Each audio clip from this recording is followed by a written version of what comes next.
कथं विद्यामहं योगिन् त्वां सदा परिचिन्तयन्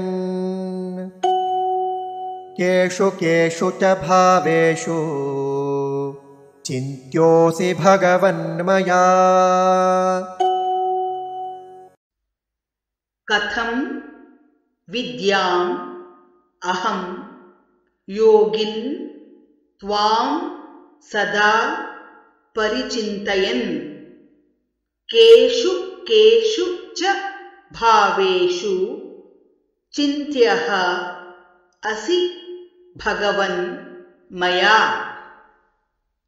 कथं विद्यामहं योगिन् कथं विद्यामहं योगिन् त्वां सदा परिचिन्तयन् त्वां सदा परिचिन्तयन् केषु केषु च भावेषु केषु केषु च भावेषु चिन्त्योऽसि भगवन्मया। चिन्त्योऽसि भगवन्मया।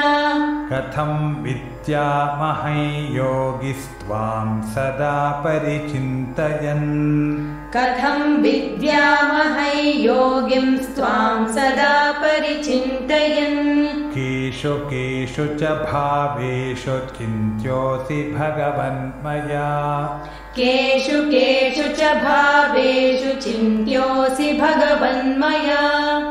कथं विद्यामहं योगिंस्त्वां सदा परिचिन्तयन् केषु केषु च भावेषु चिन्त्योऽसि भगवन्मया।